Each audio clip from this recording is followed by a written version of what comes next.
Salt's the most essential seasoning in the kitchen, so I thought it would be fun to harvest my own sea salt.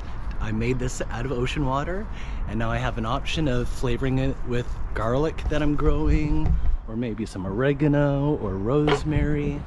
So I'm gonna show you how I made my own sea salt and give you options for how to flavor it. Out here on the open water in Santa Cruz trying to catch halibut, not catching halibut, but I did bring a clean 5-gallon water bucket. So I'm gonna fill this up with open ocean salt water. That's how much sea salt is in 5 gallons of ocean water.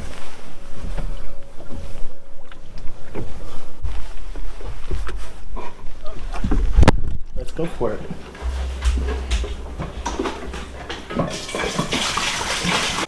All right, it does in fact fit. That's really cool. This is probably gonna take hours and hours and hours, so I'll see you in 6 hours or 8 hours. 7 hours on the burner. Still going high. It's been reduced by about half. Significant reduction of our ocean water. We're about 2 inches of water left, and it was up to these little rivets. I'm at a point I'm gonna kill the heat. I'm gonna pour it into the Pyrex and glass and put it in the dehydrator. All right, we have all of our brine in our Excalibur dehydrator. I'm gonna start it at a pretty high temperature to get most of the water out, but then I'm gonna lower the temperature because I want big salt crystals. And just like, yeah, salt crystals, salt can make crystals. So I'm gonna have it at max temperature. I'll show you, you can eat one of the crystals. We can put it on food and eat these crystals. The slower a crystal cools down, the bigger the crystal will be. So if you have it at a lower temperature to dehydrate it, it'll form bigger crystals. So you got bigger, flakier salt. All right, it's been dehydrating for a couple hours now. Look at all the salt crystals. Tons of salt forming. Very cool. All right, so hopefully this is my last step. I have all of my salt condensed into 2 trays now, spread out, and I spaced it out as best as I could in my dehydrator. So hopefully this is a good finished product after one more night.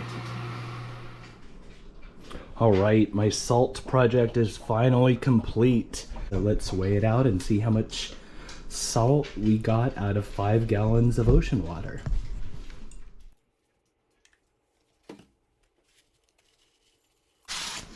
All right, 26 ounces. That's not even 2 pounds, so that's a little bit disappointing. 1.6 pounds. I was honestly expecting closer to about 3 pounds, but that's okay. That's still a large volume of salt. I'm gonna throw in a couple of food-safe silica gel desiccant pouches to keep it as dry as possible. Well, there you have it. Homemade sea salt. I'll admit it was more work than it might be worth since we have the convenience of going to the grocery store and buying it ourselves. But it's homemade. I made it myself. The salt only exists in my kitchen. Nobody else has ever seen it. Nobody else ever gets to use it. So I get to use it as is, or I get to flavor it. Behind me is my garlic. I get to harvest that in about a month, but this is the last of my garlic powder from last year. I think I'm gonna make some garlic salt, some other options. I grow herbs like rosemary and oregano. Just actually right next to me, there's oregano, then rosemary. I can make dry those herbs and make an herbal, like an Italian blend salt. There's lots of ways of using salt. Just sprinkle it on meat. It's gonna be delicious. So I'm happy I did it. Probably won't do it again, but showing you it's possible and it's something you can do yourself.